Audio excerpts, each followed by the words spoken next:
I'm your host per usual, Sean Tyson, here with Zoo and P. Bush. How you guys doing? Doing well, man. Got to witness the Hoosiers take down the number one Boilermakers. Zoo's March Madness pick for the year so far. Gotta love seeing it, man. Big win for the Hoosiers, and they're playing again tonight against Rutgers. Need another win, man. Keep it rolling. Wow. Shout out to the Hoosiers, man, for getting it done. I did not participate in watching them because I was watching the Chicago Bulls, man, with a big dub over the San Antonio Spurs. Oh, my God. What a worse game to watch, man. Big dub. I'm telling you, man, my Bulls been showing up the last couple of games, man. Yeah, they're not trying to get traded at the deadline, man. That's why. Yeah, there'll be a regression for a lot of teams. There'll be a regression to the mean once the trade deadline's over. All I gotta say this is one game below 500 with all the terrible games that the Bulls have played and all the leads they have blown. They're only one game below 500. That's all I gotta say, man. Yeah. This is peak. This is the bottom right now. We haven't seen the hill yet. We haven't seen the peak yet, man. Don't tell me you're thinking Celtics from last year, man, because that ain't all happening. I gotta say is that 6 seed, man. The Celtics. All I gotta say, we beat the Celtics. All I gotta say, that 6 seed, that's possible. Yeah, it's possible, man. That's all I gotta say, man. Because Hawks, Knicks, Heat, stop it. All mediocre teams. All mediocre. I think we might have a hard time stopping the Sixers if we had to play them in the first round, though. Okay, that'll be a disaster. That's a wait. What is it? Broom? It's not sweep. That's a big ass broom. Yeah, like Joel Embiid will be averaging 38 and 15. Yeah, Embiid would be the problem. Absolutely. And by then, Harden would definitely be in shape, so he'll be in playoff shape by then. So yeah, I don't know. I don't think a lot of people want to see the Sixers in the first round, but we'll definitely be saving our NBA takes for later in the pod. As you guys know, there was a lot of trades that went down, but I don't know if anybody forgot, but it is Super Bowl week. I know we were talking about it before the pod. NBA has kind of dominated a lot of the chatter and online conversations, but we have two prettily even matched teams, and I want to get the guys' thoughts on more so maybe what are some of the storylines with the quarterbacks, defensive lines, offensive lines, things of that nature. So people should actually want to start with you on this one. It's tough, man, because Zoo can't bet against Mahomes, man. In the playoffs, it's tough. He's lost some, he's lost in the Super Bowl before. We've seen it happen. It's not out of the question, right, that it's going to happen. And I think that, he does have 2 weeks of extra recovery time coming off that high ankle sprain. He looked hobbled when they played against the Bengals, still had an unbelievable game besides the one fumble that he had on that snap, which was just a mental error there. But man, this Eagles defensive line that has just been causing havoc the entire year. Their entire game plan is just going to be to pressure him, force him out of the pocket, make him throw on the run. And I know we were also kind of worried about the wide receiver room in Kansas City.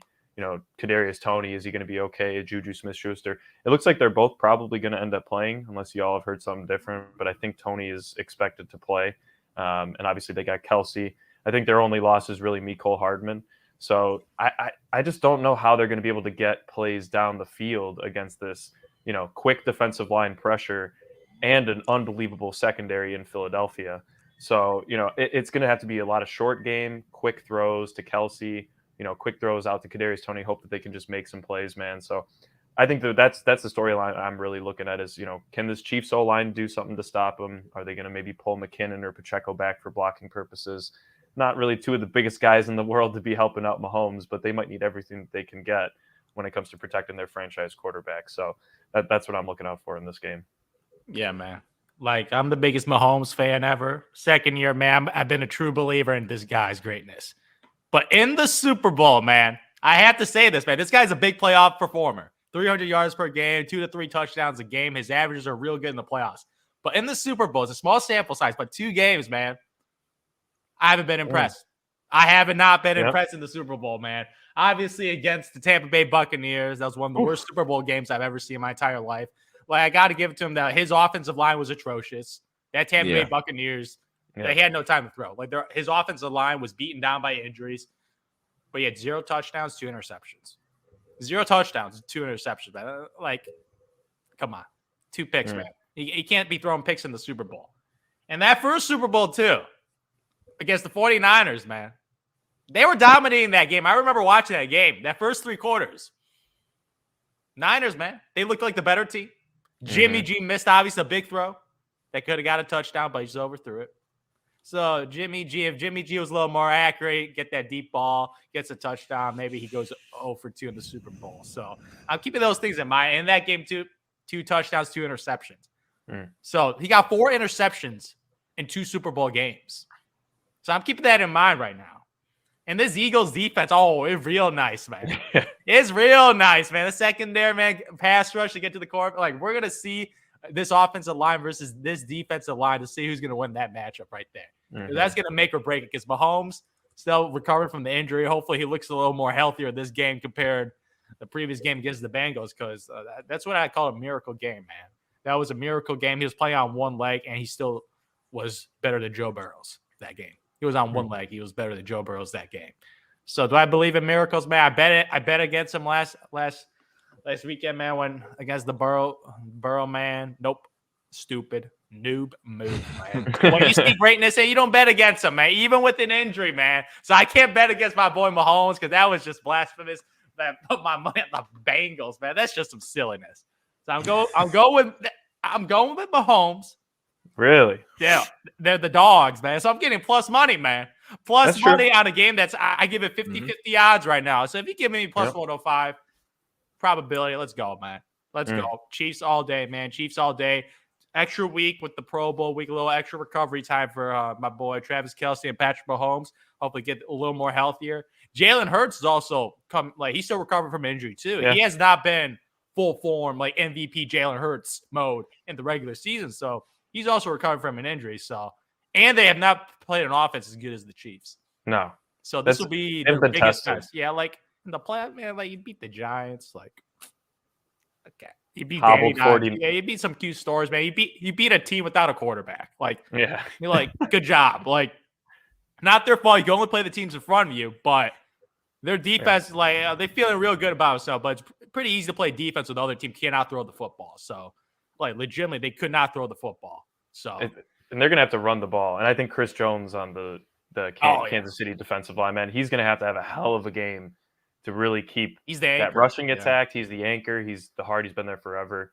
And they, I think similarly, I know that a lot of teams try and keep Hurts in the pocket, because of his rushing ability.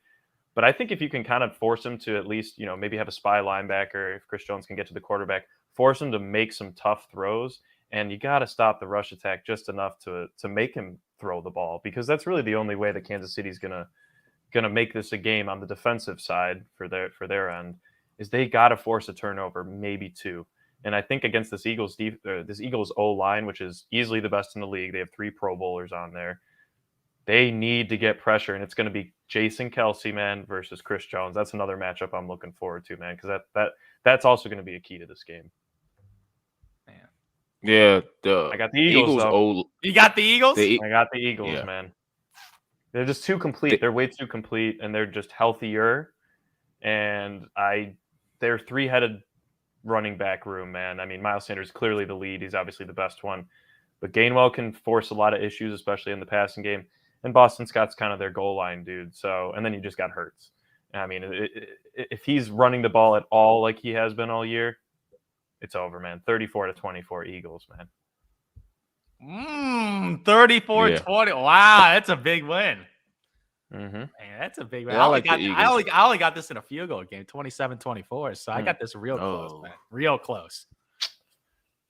I don't know. I kind of think the Eagles, one of their trademarks that I guess you could say throughout the season that wasn't maybe discussed as much was the running game. Miles Sanders had a huge bounce back year. And I kind of feel like most people attribute Hurts, like his type of game, like, what he does. He's a running quarterback, but his improvement as a passer, I think, kept defenses honest. So, like you said, throughout the playoffs, they haven't been tested to a point where it's like, oh, we're going to need Jalen Hurts to give us a 350-yard game or a 250-yard game. He just knows how to manage the offense and not turn the ball over. And what I think one of the Eagles' key components on offense is just the threats of having A.J. Brown and Devontae Smith. Like having those 2 weapons on the outside, I definitely think keeps defenses honest. And also Nick Sirianni being able to be aggressive. Like, I know that I think it was the catch Devontae made on that 4th down play. I think him like kind of, looking like he didn't make the right catch. Yeah, I guess you could say a bobble catch. But I think him doing that or just going for it on that play, it made it seem like, okay, this is a coach that's aggressive. He's going to do what he needs to do to, keep his offense on the field. And it also shows like, hey, I have a lot of trust in Jalen Hurts. So for me, I think that combined with just both lines of scrimmage, because while Chris Jones is a massive force for the Chiefs, we all know the Cincinnati offensive line. I think we got kind of lulled to sleep because when they played against Buffalo, they looked like this elite offensive line, but there was a lot of different factors. I don't think Buffalo has the greatest defensive line, especially with Von Miller being out. So it kind of made us feel like, oh, Cincinnati's offensive line is so good. But then when we watched them against the Chiefs and Chris Jones, 5 sacks, they just tore them apart. So it kind of made me feel like, okay, maybe this is kind of what Cincinnati's offensive line was. And with the Chiefs, nobody really ever confuses them as having elite defense. They have elite players, like 1 or 2 players that are elite. But in terms of just a full defense versus like the Eagles, who like have Josh Sweat, who's a menace, freaking Hassan Reddick's a menace. You got Darius Slay, like what's it, Chauncey Gardner? I can't remember his full name, but that guy is another guy in the backfield, or in the defensive backfield.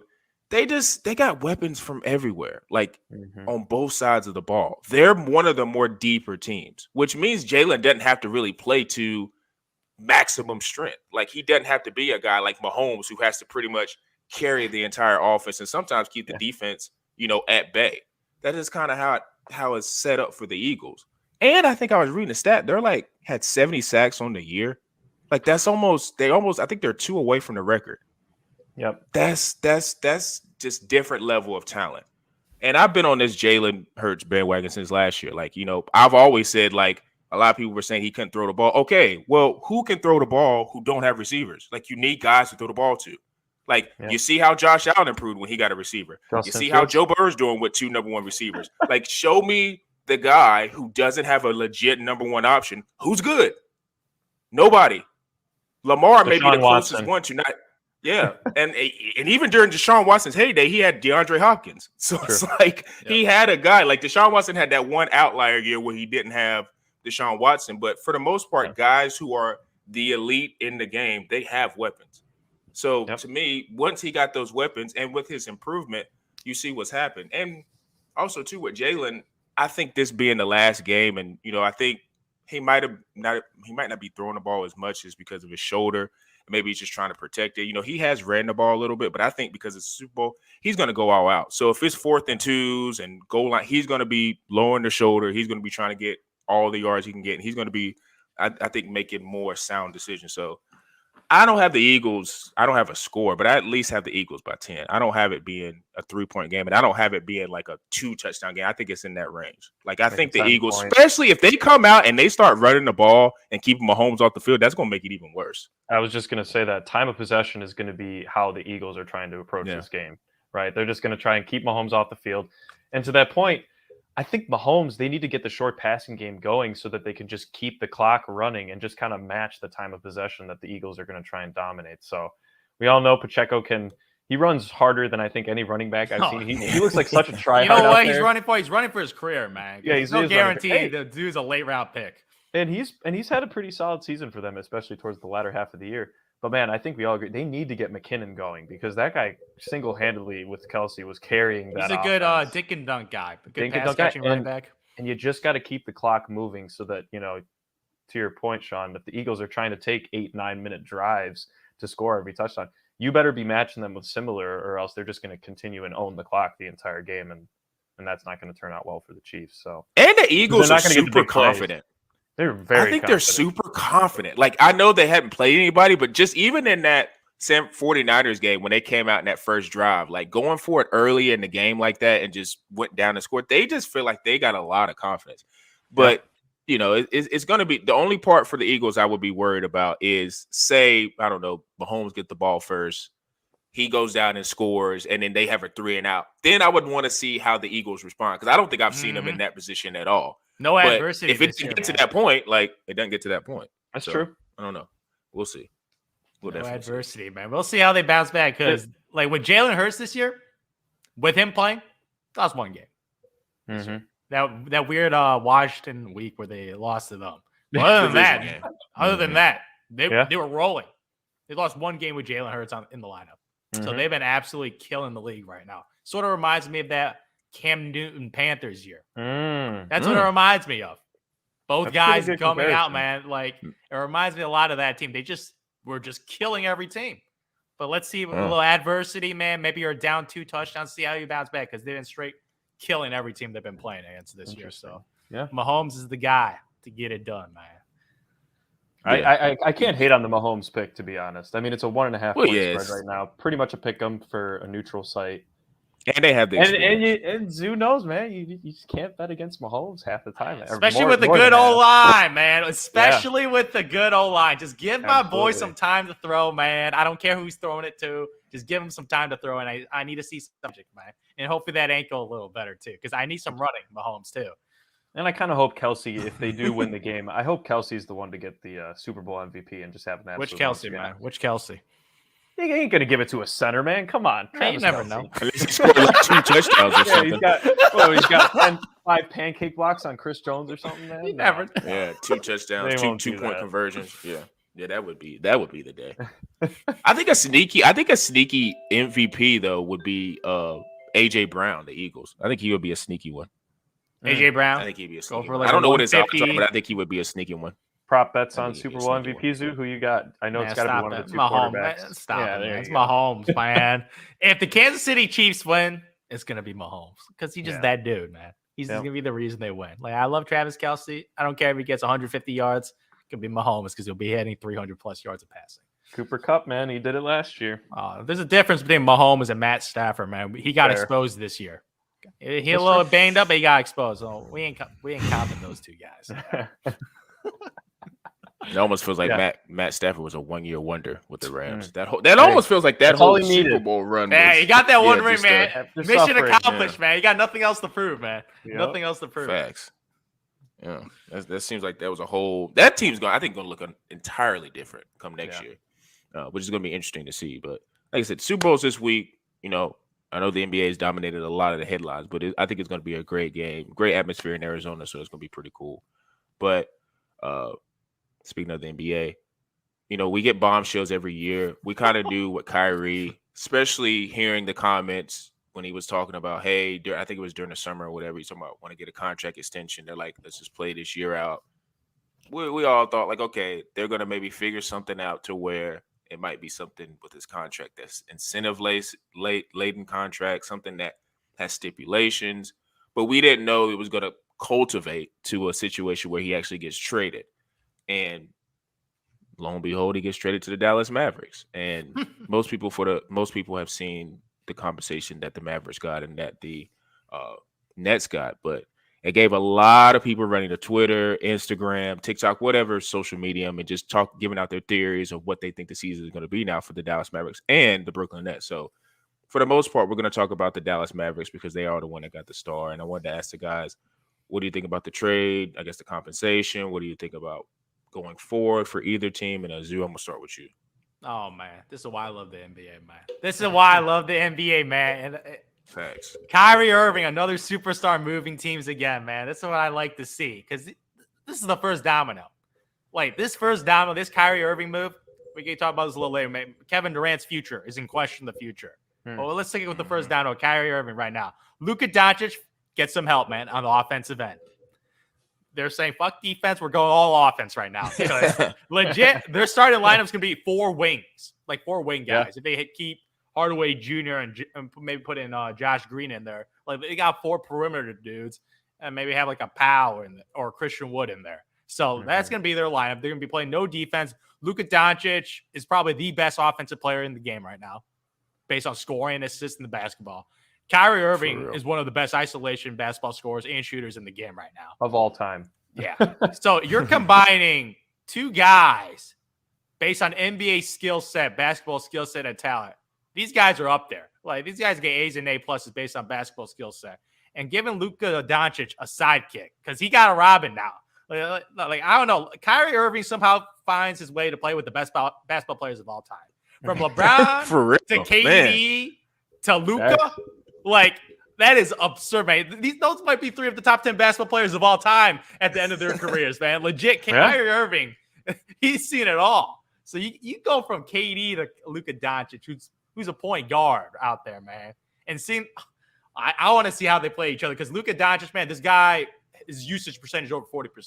Yeah. The dude has the ball in his hands all the time. We're going to see how he's able to play off ball with little Kyrie Irving, maybe a little rest on offensive end so he can play a little longer in games and dominate the fourth quarter a little more because, man, he's been gassing up because the dude's been putting up 50 pieces just to keep his team on a track to be a 500 ball club. Yeah. Like, he needs 50 and 60-point games to be average. You give him Kyrie Irving, who's having another career year, 27 a game, like 5-5, all-star starter. You got 2 all-star starters in your starting lineup.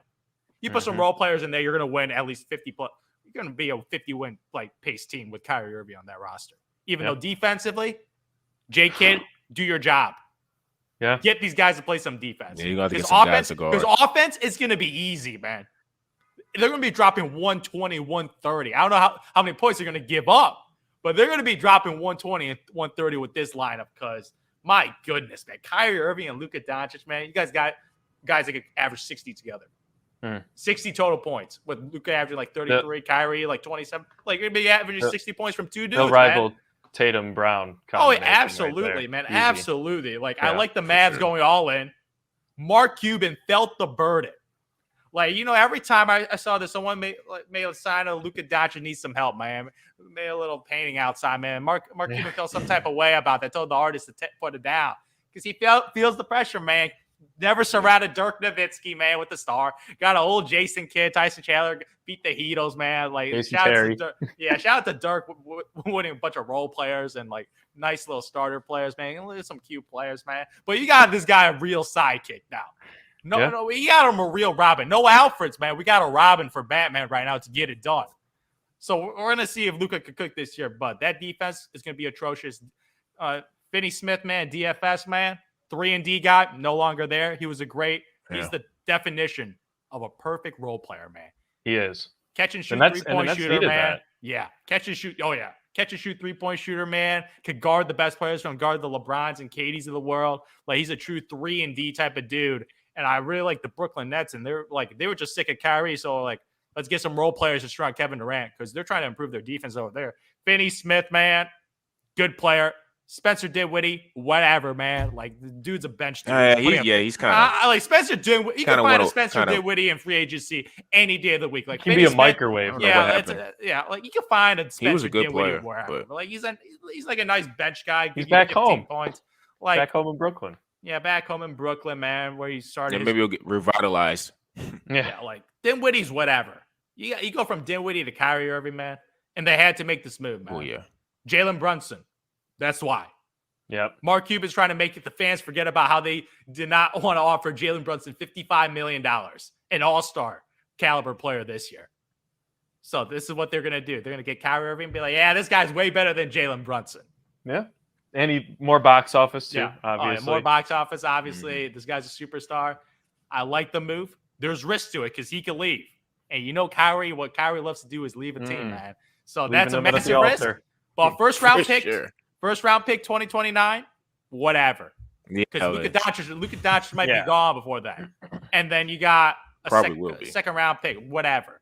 You got to do what you got to do for a superstar, try to win now. So I applaud the move. There's risks to it. But I even like what the Nets got to for Kyrie Irving if he was not going to stay. Yeah. So they got a draft pick in the future. Maybe they could flip that for a guy to help out KD. Got a defensive 3-and-D guy. Spencer Dinwiddie's a nice little bench player. So got some nice role players in for KD. But good luck to KD, man, because it's your show.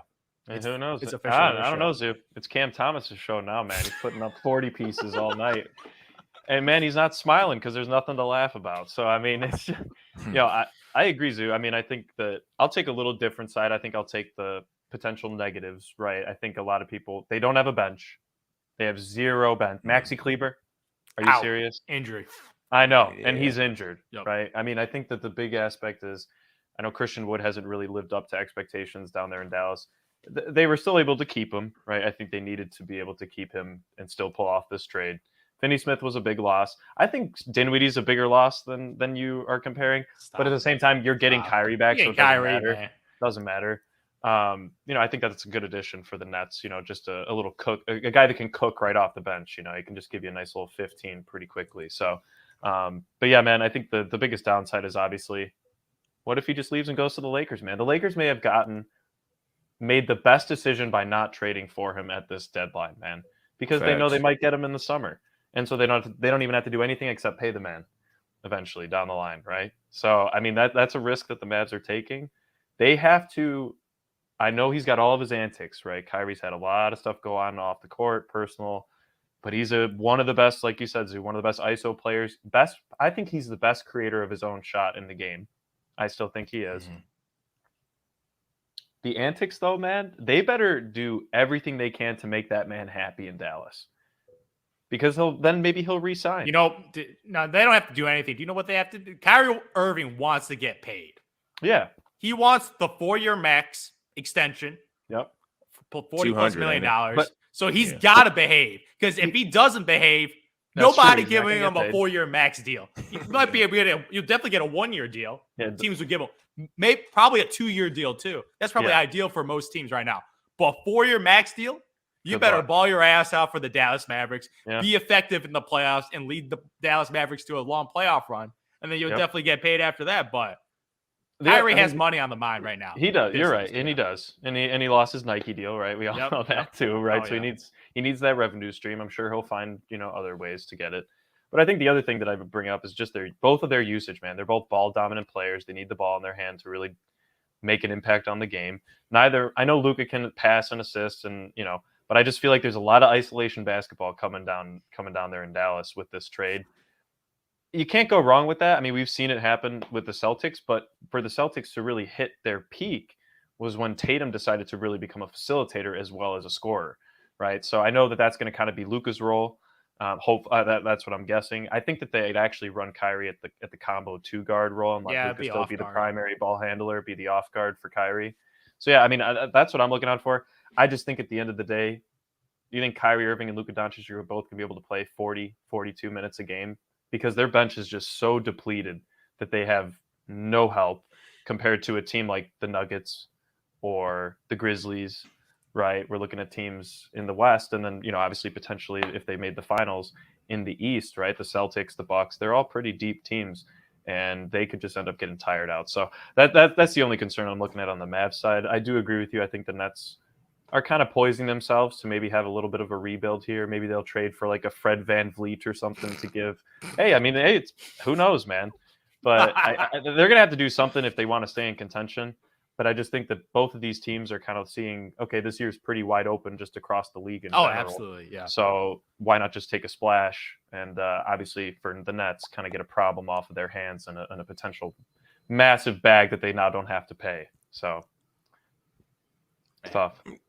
Man. Yeah, I think Kyrie is definitely going to be on his best behavior because he wants to get that full max. I just wonder, with the Nets, how they kind of had this contract set up to where it was a lot of incentive stuff, like goals that need to be met. And from his camp, it was kind of stuff that's not standard practice with these max contracts. Yeah, so I wonder, disrespectful. Yeah, he called it super disrespectful. So I was wondering maybe even if he does ball out with the Mavericks and they do whatever they do and they get to the playoffs and make a decent run, are the Mavericks not just going to do the same thing that the Nets did? Like, because I don't know where Kyrie's camp or himself are setting themselves up to be with a team that's going to give him a standard max contract without those stipulations. Now, maybe if Luka comes into play and is like, look, after this year, and he liked how Kyrie played, and he basically made it known to Mark Cuban, like, look, I'm going to need you to keep Kyrie around. Then he'll probably get the contract that he wants. But it's going to be interesting to see how that contract plays out. Because when you look at it on the surface, when you think about just like what the Mavericks gave up, I didn't think they gave up anything. They gave up Dinwiddie, who he was at one point a really, really good player, and then when he got to Dallas, he kind of tailed off, which he may be able to get it back in Brooklyn, but we'll see. Dorian Finney-Smith, great 3-point shooter. He's an average 3-and-D guy to me. He's a nice fit within the cog of a team, but he's not a star player. And then you give up a 2029 pick. like when you think about the person you're getting back in Kyrie Irving, like that's a hell of a freaking like haul for the Dallas Mavericks. It's just that it could be 4 months. That's the issue. It could be. And to me, right? I'm not even mad at that because say it doesn't work out and Kyrie leaves after 4 months. Okay, you lose Kyrie, those guys you were going to get rid of anyways, and you get all that money. Now, Dallas does have trouble getting free agents, but if we're being honest in NBA, who really gets free agents? Except for the Lakers and maybe whoever the hot team is. Like, nobody gets free agents. You got to draft. Like, nobody has people, like, star players either go to the biggest franchises, which doesn't always happen, or they go to the hot team in NBA right now. Like, nobody really is signing free agents. I mean, they are, but not, like, the biggest stars. They usually get traded. So to me, it's like, okay, even if he does leave, you got a bunch of cap space. You can reset the floor. You can tell Luka, look, at least we're trying. That was my whole thing with this trade. They're showing a concerted effort of, we want to win. We want you here. So we're going to go get big name players because we know that's how championships are won, or with big name players. As much as people want to talk about depth, for the most part, stars run the league. So if you got stars combined, you just figure out the rest of it. And I think that's just what Mark Cuban's trying to show Luka. He probably learned from Dirk. Like, you know, I know Dirk got us a championship, but those other years, like, we wasn't really, you know, it wasn't really the best situation, especially surrounded around Dirk. So, yeah, getting Luka a star, that shows Luka, like, look, we're at least committed. So now in the back of Luka's head, he's like, well, I mean, they are trying. And, you know, it's just like, it's leverage. It's like, okay, now you see what we're doing. And down the road, if you're thinking about leaving in free agency, remember, hey, we're committed to you. We got Kyrie. Years down, I don't know, whoever the next star is, we may trade to get him or whatever. You're just showing a concerted effort. Because so many times I think you get these superstars that are like super young, like Luka. People just think they have all the time in the world. It's like, oh, well, they're still on a rookie deal, or they just signed their 5-year max extension, whatever. Like, we got time. And it's like, no, because we know in the NBA, when young stars, middle-aged stars, old stars, when they get pissed and they have leverage, they will get traded or they will leave. That's how it goes. Anthony Davis is the perfect example. I bet New Orleans thought they had all the time in the world. Oh, AD is loyal. But no, they got him Boogie. Boogie. Like, we got all this stuff. Like, and even guess what? Even if that, like, he probably did want Boogie because, you know, that's Kentucky alumni, whatever. Yeah. And it still didn't matter because he left. But you got to do something. You can't just be like, I'm not listening to the star. Like, no. Dallas wasn't going anywhere. They were kind of stuck in the mud. And with this, especially with how the West is constructed right now, it gives you the chance to make a run in the playoffs because we don't know what's going on in the West in terms of, like, the tiers. Like, there's injuries. There's teams that's in the 12th spot that if they go on a 4-game win streak could be in the 5th spot. Like, it's just so much going on in the West. So to me, getting Kyrie at least gives you a chance to see, okay, this could maybe work or may not work. So I like it. And like you say, you didn't give up anything. The only team that was going to have to give up a lot, like you said, people, was the Lakers. And it's because nobody wanted to trade to the Lakers. They were going to make you give up Russell, all the two first round. They were going to make you do all that because people, he had already said too, he wanted to be at the Lakers. Yeah, you're not going to do, like, it's going to be hardball with the Lakers. But unlike, like, I think Phoenix was another team, and I think it was a, you know, thing about Chris Paul and all that stuff. Like, that was maybe a situation that they was thinking about making a trade for. But for the most part, Dallas, I guess, had the best package that they thought. And like you say, it gives Kyrie a chance to prove himself and be on his best behavior. So I love it. Like, I like when teams that have superstars go for trades. I love that. Shows you're committed. Yeah, man. Dallas Mavericks, man. They don't want to do another Euro wrong, man. They let Steve Nash go for Dirk Nowitzki, man. They had their two stars pairing, man. Let Steve Nash go. They made a lot of mistakes. And obviously in free agency, Dallas has failed multiple times in free agency with the cap space strategy. So they try to do the trading strategy. They thought Porzingis was the sidekick, got injured. Him and Luka didn't really get along the court. Now they're trying again with Kyrie Irving. So I applaud the effort because that Dallas Mavericks team that made it to the conference finals, that is not a conference finals team. That was a miracle. That was a miracle. Yeah. I still don't know how they beat the Phoenix Suns. I still don't know how they beat the Phoenix Suns. It was Luka Doncic playing like a god of basketball. Like, that's what it took. It took a god to beat them. So they can't have this history repeat of having a guy make the conference finals. Sort of reminds me of the Atlanta Hawks team with Trae Young. That one season they made it to the conference finals. Very, very fluky season. Very, very lucky. Not a true contender, but things went their way. They beat a Sixer team coached by the all-time choker and Doc Rivers and Ben Simmons, who forgot how to shoot. So they got the job done. So applauded them, but you cannot count on that in the future playoff series. So I like Mark Cuban saying let's get a deal done, man. Let's get a deal done for the Don, man. Get him KI and Uncle Drew, man. And I can't wait to see this team, man. This team's exciting. Same. Another dynamic duo. Like this league has a lot of just two all-star caliber players on the same team, which I love spreading out all the stars, man. I can't wait to see the Dallas Mavericks, man. And KD, man, good luck with you, sir. You got a lot of nice role players, man. If you win a championship, that will be an all-timer, man. Legendary. That will be what I call exactly. That's what I call a miracle. And I feel like this season is one of the few seasons, depending on your matchups in the first couple rounds, man. It is very, very possible because Boston Celtics, Milwaukee Bucks, I ain't scared of these teams, man.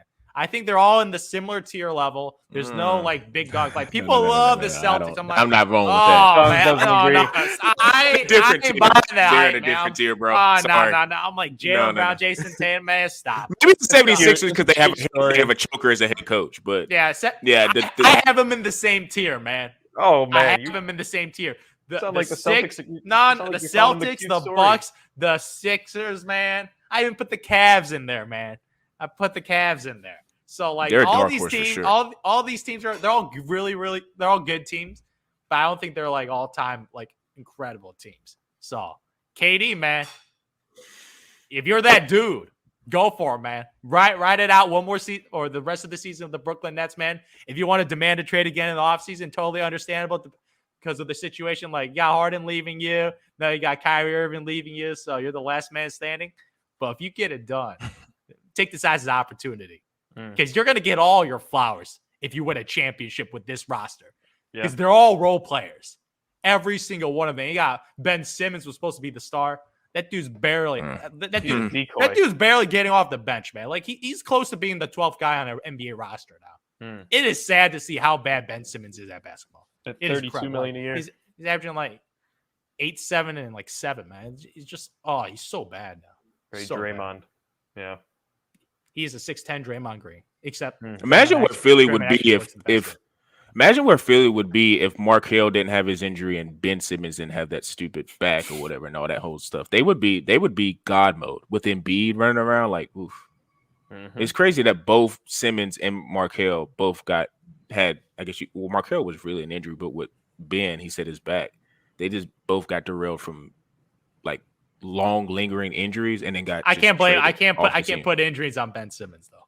I can't. Yeah, because that's why I said oh my bad. That's why I was alleged back, and you just can go off his word. Allegedly. Yeah. That was a tough one. This is his back injury right here in the mind, man. It's more mind over matter. The dude's mind, man, not mentally tough, man. Can't deal with criticism and try to improve himself.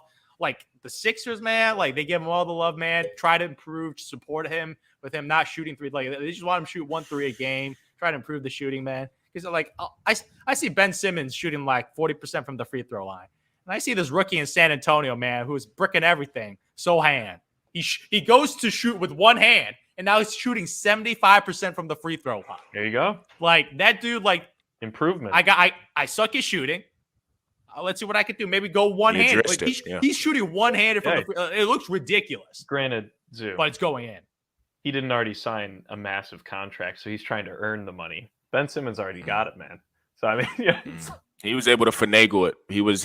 I mean, he probably even shot. He probably shot a little bit more before his extension, his little rookie extension, or whatever. No, he shot the ball a little bit more, but then after that, Ben Simmons was dropping 40 and 10 on Rudy Gobert, man. The dude's an animal before he got paid, man. But man, he fell off. He really needs a reconstruction. He needs to go somewhere where it's just not a lot of pub. He needs to get with the shot doctor. He just needs to get in the lab and just have a situation where they got full attention on him. Because even when he came to the Nets, people were just oh, guess what?